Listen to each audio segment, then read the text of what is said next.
Si vous étiez hier au rendez-vous, vous avez sûrement été frappé par le reportage ramené par François Cornet du Liban. Ce reportage où l'on voyait pour la première fois un camp d'entraînement de commandos arméniens. Le porte-parole de ce groupe lié à l'Assala, l'armée secrète de libération de l'Arménie, tenait des propos particulièrement violents qui n'engagent bien sûr que ces extrémistes-là et non pas la communauté arménienne dans ses différentes expressions. L'enquête sur le problème arménien va ce soir nous entraîner en Turquie. Maurice Werther et François Granier y ont rencontré des Arméniens qui continuent de vivre en Turquie.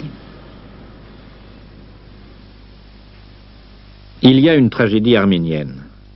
Celle de 1915 où par milliers les Arméniens de Turquie ont été déportés et en partie exterminés. Il y a la tragédie de nos jours où les arrière-petits-fils de ceux-là déclarent qu'ils se vengent sur les diplomates turcs partout dans le monde, y compris en France. Pour les Turcs d'aujourd'hui, la vérité historique, c'est qu'en 1915, la Turquie en guerre se battait sur 4 fronts. La population arménienne de l'est du pays, face au front russe, s'était révoltée. Aussi fut-elle déportée en masse vers le sud, dans des conditions extrêmement pénibles, froid intense, pas de ravitaillement, au milieu de combats, ce qui explique le nombre très élevé de victimes. Ce n'était pas une extermination systématique, un génocide, mais un acte de légitime défense, disent les Turcs.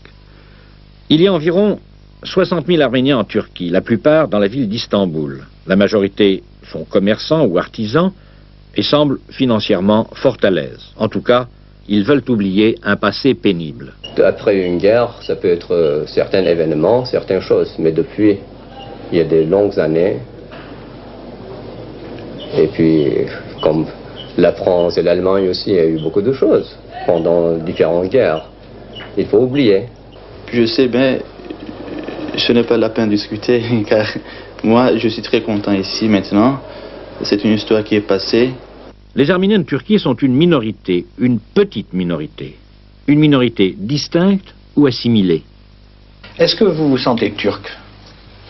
J'aime beaucoup mon pays, en tout cas. Vous vous sentez arménienne plus que turque? Les deux. Je me sens arménien et turc en même temps. À égalité. Nous sommes très contents ici. Il n'y a aucune différence entre nous. Est-ce que vous avez des amis qui ne sont pas des Arméniens? Oui, bien sûr. Par exemple, je peux montrer mon ami qui est turc. Il est mon intime ami. Je travaille avec lui depuis 4 ans. Nous n'avons aucun problème entre nous. Tout en se sentant ou se disant parfaitement turcs, les Arméniens conservent des particularités, des traits distinctifs qu'on pourrait presque appeler nationaux. Ainsi, à Istanbul, ils publient un journal, Jamanak, qui tire à 5000 exemplaires pour les 35 000 Arméniens de la ville. Les Arméniens de France nous critiquent d'être restés en Turquie. Mais pourtant, c'est nous qui avons gardé, conservé la langue et nos traditions, nos églises, nos écoles.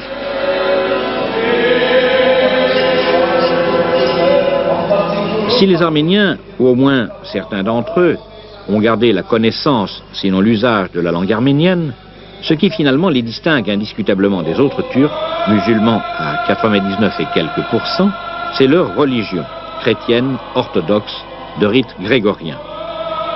Il y a 28 églises arméniennes à Istanbul. Le dimanche rassemble un bon nombre de fidèles pour la célébration de la messe.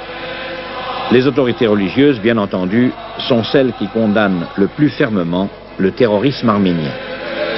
Qu'est-ce que vous pensez du terrorisme qui se réclame d'une cause arménienne? C'est très triste. Le patriarche, tous les évêques, toute l'église, le clergé et tout le peuple, dans bon sens, ils sont tous contre ça. On n'apprécie pas et nous pensons que ça fait un très mauvais reflet sur le moral et sur la bonne réputation des Arméniens. Ce n'est pas une moyenne de terrorisme, mais comme vous savez, c'est un peuple dispersés partout, nous ne pouvons pas contrôler. Les autorités des églises, c'est tous qui sont en responsable position, ils ont parlé, ils ont condamné ça, on fait le possible, mais c'est triste qu'on ne peut pas contrôler. Ainsi, les Arméniens de Turquie, fragment d'une antique nation, sont citoyens turcs à part entière avec un droit revendiqué à la différence.